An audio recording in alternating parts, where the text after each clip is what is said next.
Semana Santa. Os últimos dias de Jesus antes da cruz. Você vai se surpreender. Você já se perguntou o que realmente aconteceu nos últimos dias de Jesus antes da cruz? A maioria conhece a crucificação, mas poucos sabem os detalhes ocultos, os movimentos silenciosos e as decisões que mudaram o destino da humanidade. O que Jesus viveu naqueles dias não foi apenas dor, foi estratégia divina.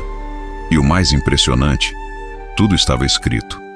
Prepare-se, porque o que você vai ver agora pode mudar completamente a forma como você enxerga a Semana Santa. Imagine saber que a sua morte está marcada e, mesmo assim, caminhar calmamente em direção a ela. Jesus não foi pego de surpresa. Cada passo, cada palavra, cada silêncio foi calculado. E se eu te disser que há um momento específico, um simples gesto, que deu início a tudo? Um momento quase despercebido que começou o plano mais ousado já traçado no mundo espiritual. Fica comigo até o final, porque essa revelação vai te surpreender. Tudo começa no Domingo de Ramos, quando Jesus entra em Jerusalém montado num jumentinho. Parece um detalhe simples, mas esse gesto carrega uma profecia de mais de 500 anos antes descrita no livro de Zacarias, capítulo 9 e versículo 9. Ao entrar assim, Jesus estava se revelando como o Messias, mas não o rei guerreiro que muitos esperavam. Ele vinha em humildade, e isso confundiu muita gente. As multidões gritavam, Hosana ao filho de Davi, espalhando mantos e ramos pelo caminho. Mas esse mesmo povo, dias depois, gritaria, crucifica-o. O que aconteceu nesse intervalo? Por que mudaram de ideia tão rápido? Jesus sabia exatamente o que estava fazendo. Ao chegar no templo, ele vê a corrupção ali dentro. Com autoridade, ele expulsa os cambistas e diz: Minha casa será chamada casa de oração, mas vocês a transformaram em covil de ladrões, conforme registrado em Mateus capítulo 21, versículo 13. Esse ato enfureceu os líderes religiosos. Foi o gatilho. Eles decidiram que ele precisava morrer. Mas veja, Jesus não recuou. Ao contrário, ele continuou ensinando, curando, confrontando. Ele sabia que o tempo estava se esgotando. Agora, pensa comigo. Como você reagiria sabendo que seus dias estão contados? Você fugiria, se esconderia, tentaria escapar? Jesus fez o oposto. Ele intensificou sua missão. Nos dias seguintes, conhecidos como Segunda e Terça-feira Santa, ele passa horas ensinando no templo, respondendo às armadilhas dos fariseus, prevendo a destruição de Jerusalém e até anunciando o fim dos tempos, como vemos em Mateus, capítulo 24. Ele sabia que estava provocando seus inimigos, mas também sabia que precisava cumprir as Escrituras. É aqui que surge uma questão intrigante. Por que Jesus não evitou o conflito? Por que não agiu com mais cautela? A resposta está na obediência. Ele veio para cumprir o plano do Pai. E esse plano incluía dor, traição, morte, mas também redenção. No meio de tudo isso, ele ainda encontra tempo para atos de extrema compaixão. Cura cegos, ensina sobre o amor ao próximo, chora por Jerusalém. Mesmo com a sombra da cruz se aproximando, ele continua amando intensamente. Isso não é normal. Isso é sobrenatural. Mas o mais surpreendente ainda está por vir. Existe uma figura misteriosa que começa a se mover nas sombras. Alguém que caminhou com Jesus por anos, viu milagres, ouviu parábolas, e mesmo assim decide traí-lo. Judas Iscariotes. Ainda não é o momento da traição, mas os primeiros sinais estão surgindo. Em Lucas capítulo 22, versículo 3, lemos que Satanás entrou em Judas. Uma guerra espiritual silenciosa começava a se desenrolar, enquanto todos achavam que era apenas mais uma Páscoa comum.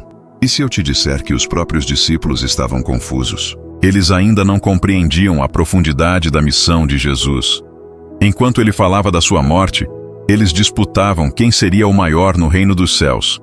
Enquanto ele se preparava para a cruz, eles estavam presos em ambições humanas. Isso mostra como até mesmo os mais próximos de Jesus podem não entender completamente o propósito de Deus. E talvez isso também valha para mim e para você. No próximo tópico, você vai descobrir como uma simples refeição virou o momento mais simbólico de toda a jornada de Jesus. E o que foi dito nessa última ceia ainda ecoa até hoje nas igrejas do mundo todo. Mas cuidado! O que ele revelou naquela mesa vai além do pão e do vinho. É um segredo espiritual que muitos ignoram. A última ceia, o jantar que mudou o destino da humanidade. Enquanto a cidade de Jerusalém se preparava para mais uma celebração da Páscoa, um grupo de homens se reuniu em uma sala no andar superior de uma casa comum. À primeira vista, parecia apenas mais uma refeição entre amigos. Mas naquela noite, o tempo parou. O céu assistia em silêncio, os anjos prendiam a respiração e o inferno estremecia. Porque naquele jantar, Jesus revelou verdades profundas, selou alianças eternas e expôs uma traição que mudaria tudo. Era a Quinta-feira Santa e os discípulos não tinham ideia da intensidade daquela noite. Jesus, sim, ele sabia. Por isso cuidou de cada detalhe. Mandou preparar o local.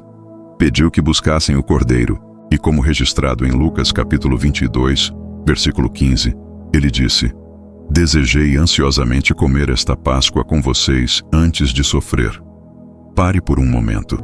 Sinta o peso disso. Jesus sabia que após aquela refeição começaria seu caminho sem volta. Mesmo assim, ele ansiava por estar ali com os seus. Durante a ceia, algo ainda mais chocante acontece. Jesus se levanta, pega uma toalha, ajoelha-se e começa a lavar os pés de cada discípulo. João capítulo 13, versículo 5, descreve esse momento com detalhes. O mestre se torna servo. O Rei dos Reis toca os pés sujos dos homens que, em poucas horas, o abandonariam. Isso não é apenas humildade. É uma lição eterna. É como se ele dissesse: é assim que vocês devem amar. É assim que vocês devem liderar. E quando todos pensavam que aquilo já era profundo o bastante, Jesus pega o pão, parte, entrega e diz: "Isto é o meu corpo." Em seguida, oferece o cálice e declara: "Este é o meu sangue da nova aliança derramado por muitos." Como lemos em Mateus capítulo 26, versículo 26 ao 28.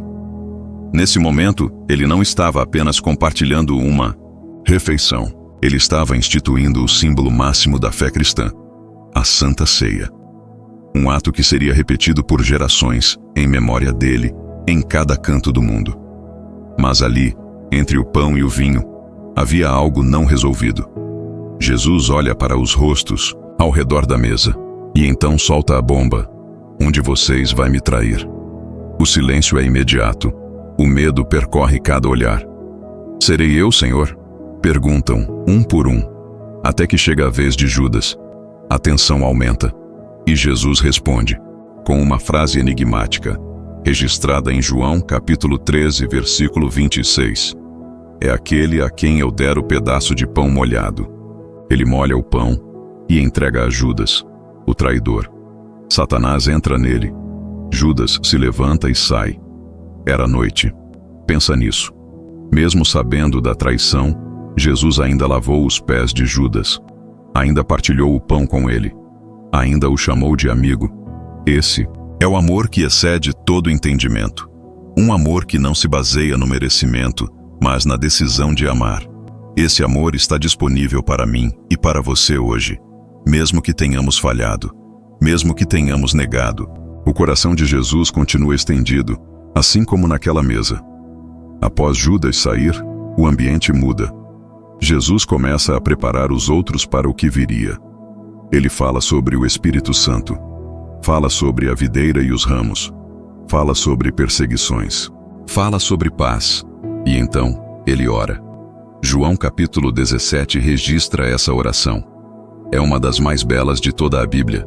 Ele ora por si mesmo, ora pelos discípulos e ora por nós. Sim, por mim e por você. Ele diz: "Pai, que todos sejam um, como tu e eu somos um." Essa oração ainda ressoa, como um eco de esperança, atravessando os séculos. Mas a ceia está acabando, e Jesus se levanta. Hora de enfrentar o que foi profetizado. Hora de caminhar até o Getsemane. Mas antes, uma nova revelação será feita. algo que vai abalar até os mais fiéis. Getsêmani, o lugar onde o Filho de Deus suou sangue. Depois da ceia, depois da revelação da traição, depois da oração mais profunda já feita na terra, Jesus sai com seus discípulos rumo a um jardim. O lugar se chama Getsêmani, um nome que carrega peso. Ali, no silêncio da noite, entre oliveiras antigas, o Filho de Deus viveria a maior batalha espiritual da história da humanidade.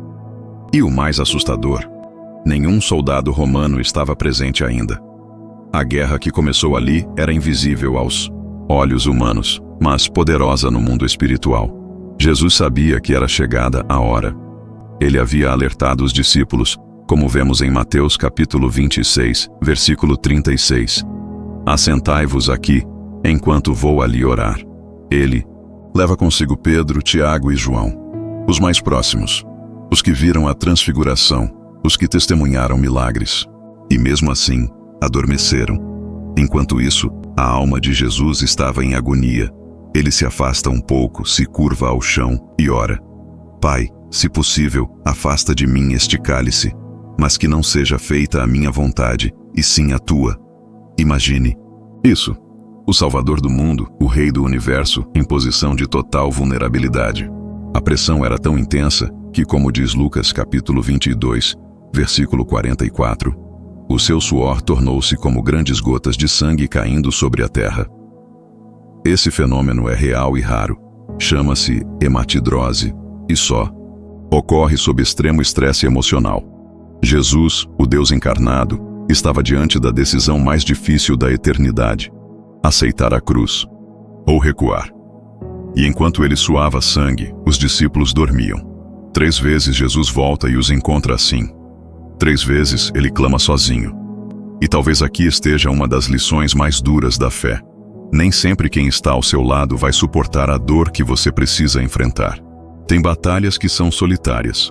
E Jesus passou por isso para que, quando você estiver em agonia, você saiba que Ele entende. Ele já esteve nesse lugar. Ele venceu por você.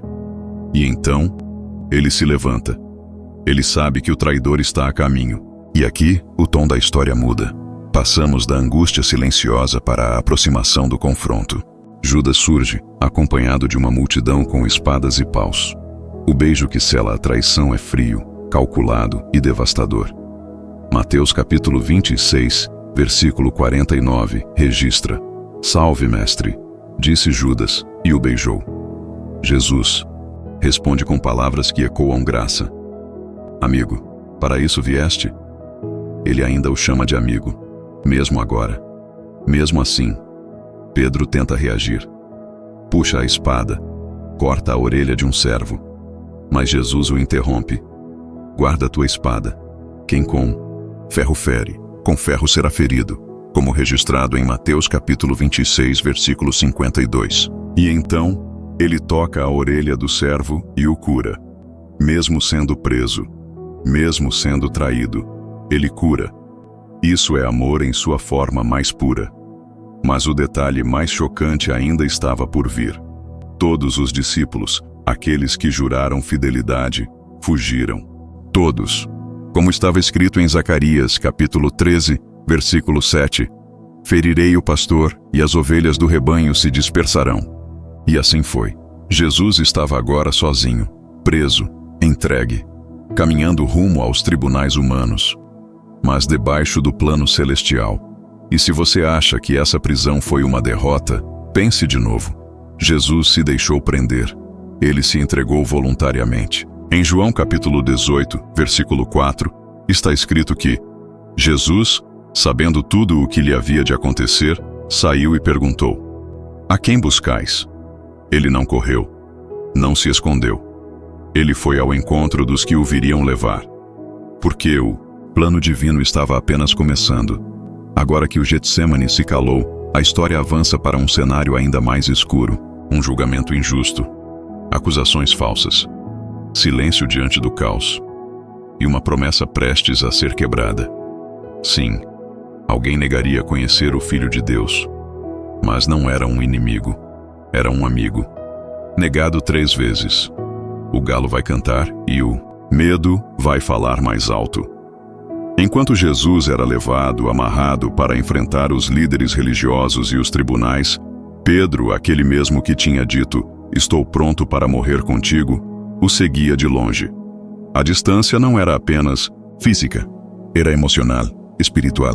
O medo começava a vencer a coragem, e o cenário era sombrio. Jesus, o justo, seria julgado por homens injustos. Mas o que ninguém esperava é que o maior escândalo da madrugada não aconteceria no tribunal, mas no pátio, ao redor de uma fogueira. Jesus é levado à casa de Caifás, o sumo sacerdote. Lá, começa uma sequência de interrogatórios cruéis e acusações forjadas. Em Mateus capítulo 26, versículo 59, está escrito que os principais sacerdotes e todo o sinédrio procuravam falso testemunho contra Jesus para o matarem. Eles não queriam a verdade, queriam um pretexto, e ainda assim, ele permaneceu em silêncio. Apenas quando perguntado diretamente se era o Filho de Deus, ele responde: "Tu o disseste." Isso basta. Eles o condenam. Enquanto tudo isso acontecia lá dentro, do lado de fora, Pedro tentava passar despercebido entre os guardas e curiosos. Ele estava com medo. E foi ali que a profecia de Jesus começou a se cumprir. Uma criada se aproxima e diz: "Você também estava com Jesus." Pedro nega. Outra pessoa insiste: "Eu vi você com ele." Ele nega de novo. A pressão aumenta. A terceira vez é ainda mais direta: "Você é um deles, até seu jeito de falar te entrega." Como registrado em Mateus capítulo 26, versículo 73. E então, Pedro explode. Jura que não conhece aquele homem. E nesse instante, o galo canta. O som ecoa no ar como um golpe na alma. Pedro se lembra das palavras de Jesus, ditas horas antes: "Antes que o galo cante, você me negará 3 vezes."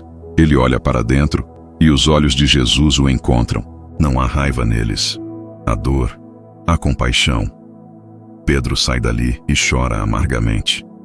Não é só arrependimento. É a quebra de uma ilusão. Ele pensava que era forte, que nunca abandonaria. Mas o medo mostrou sua face. Esse momento é poderoso, porque revela o que há de mais humano em todos nós. Quem nunca vacilou? Quem nunca negou, mesmo que em atitudes, aquele que ama? Pedro representa todos nós. Mas aqui também existe uma esperança escondida. Jesus sabia que Pedro cairia. Mesmo assim o chamou. Mesmo assim o amou. Mesmo assim orou por ele. Em Lucas capítulo 22, versículo 32, ele disse: "Eu roguei por ti, para que a tua fé não desfaleça. E tu, quando te converteres, fortalece os teus irmãos." Jesus viu além da falha, viu o propósito, viu a restauração. E é isso que ele vê em você também. Você pode ter negado, pode ter se afastado, pode ter falhado, mas ainda há tempo, ainda há graça. O galo cantou sim, mas não foi o fim. Foi um novo começo, porque o olhar de Jesus não condena. Ele restaura. Enquanto Pedro chorava, Jesus era humilhado, cuspido, agredido, e tudo isso sem culpa, tudo isso por amor. Mas a história ainda não chegou ao seu ponto mais sombrio, porque agora o Filho de Deus será colocado diante do poder romano. E um homem chamado Pilatos terá nas mãos o destino do Salvador. Mas mesmo tendo autoridade, ele lavará as mãos. Esse é o instante em que a injustiça ganha voz, e a multidão grita o nome errado. Essa parte da história carrega o peso da escolha que o mundo fez, e ainda faz até hoje. Agora chegamos à parte mais fascinante, um dos momentos mais marcantes e perturbadores de toda a narrativa bíblica: Barrabás ou Jesus, quando a multidão escolhe o criminoso. O sol ainda nem havia nascido completamente, mas em Jerusalém, uma multidão já se agitava diante da residência de Pôncio Pilatos. Lá dentro, um homem, o mais puro que já caminhou sobre a terra, estava sendo julgado como um criminoso. Jesus, ferido, cansado, em silêncio, encarava não apenas a injustiça dos homens, mas o peso de todo o pecado da humanidade. E, diante dele, um governador romano dividido entre a razão e a pressão popular. Pilatos sabia que Jesus era inocente, Mas a multidão queria sangue. Pilatos tenta escapar da responsabilidade. Leva Jesus diante do povo e o apresenta como o rei dos judeus, esperando talvez comover a multidão. Em João capítulo 18, versículo 38, ele declara: "Não acho nele crime algum." Mas isso não bastou, porque a multidão já estava tomada por outra influência. A mesma voz que falou ao ouvido de Judas agora soprava entre os gritos do povo. Eles rejeitariam a verdade para abraçar a escuridão. Então Pilatos tem uma ideia. Era costume libertar um prisioneiro durante a Páscoa. E havia um homem preso, chamado Barrabás, um criminoso perigoso, condenado por sedição e assassinato. A escolha era óbvia. Quem libertaria um assassino quando tinha a chance de soltar um inocente? Mas o que se seguiu foi uma das maiores inversões de justiça da história da humanidade. Pilatos pergunta: "Qual dos dois quereis que eu vos solte?" Mateus capítulo 27, versículo 21. E eles gritaram: "Barrabás!" Você consegue imaginar o peso desse momento? O Filho de Deus, santo, justo, curador, mestre, sendo rejeitado pelo próprio povo. E em seu lugar, um homem culpado sendo libertado. Isso não é apenas história. Isso é simbolismo. Isso é o Evangelho. Porque nós somos Barrabás. Somos nós que deveríamos estar ali, condenados. E Jesus tomou o nosso lugar. Foi calado, ferido, cuspido, rejeitado, para que nós fôssemos libertos. Pilatos ainda tenta uma última cartada. Manda açoitar Jesus, achando que isso seria o suficiente para satisfazer a fúria popular. Mas a violência só aumenta. Os soldados zombam dele, colocam uma coroa de espinhos em sua cabeça, cospem em seu rosto, batem com um caniço e ainda o vestem com um manto escarlate como se fosse um rei de mentira. Mal sabiam eles que estavam diante do Rei dos Reis. E então Pilatos se rende, lava as mãos diante do povo e diz: "Sou inocente do sangue deste justo. Isso é convosco." Mateus, capítulo 27, versículo 24. Mas ele não era inocente, porque lavar as mãos não apaga a omissão. Ele entregou Jesus para ser crucificado. E assim, a sentença é selada. O inocente seria executado como um malfeitor, e o culpado libertado. Agora pare por um instante. Respire e pense. Quantas vezes a humanidade continua escolhendo Barrabás ao invés de Jesus? Quantas vezes a verdade é rejeitada e a mentira é aclamada? Esse julgamento ecoa até hoje, porque a cada decisão que tomamos, a cada valor que escolhemos seguir, estamos gritando com nossas ações: crucifica-o ou liberta-o. Jesus foi levado para carregar sua cruz. E enquanto caminhava em direção ao Gólgota, muitos ainda não compreendiam o que estava acontecendo. Achavam que era o fim. Mal sabiam que era o começo da salvação.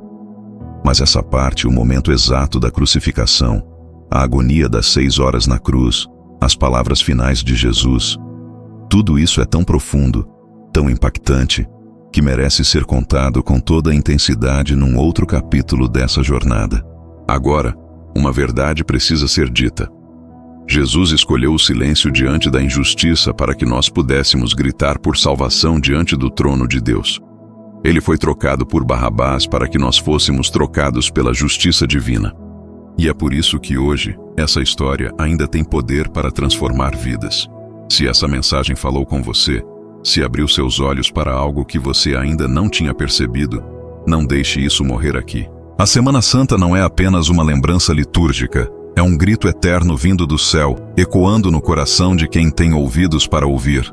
É o roteiro da salvação sendo encenado dia após dia na alma de cada ser humano. Porque a jornada de Jesus, do domingo de Ramos à última ceia, do Getsêmani ao julgamento injusto, não foi um espetáculo religioso. Foi um plano de amor em estado puro. Cada passo dele fala diretamente conosco. Quando Jesus entra em Jerusalém montado num jumentinho, ele nos ensina que a verdadeira grandeza está na humildade. Quando ele lava os pés dos discípulos, ele mostra que a liderança do reino se expressa no serviço. Quando ele parte o pão, ele revela que a comunhão é mais do que um rito, é a memória viva do sacrifício. E quando ele se entrega por Barrabás, ele se entrega por mim, por você. A Semana Santa nos confronta.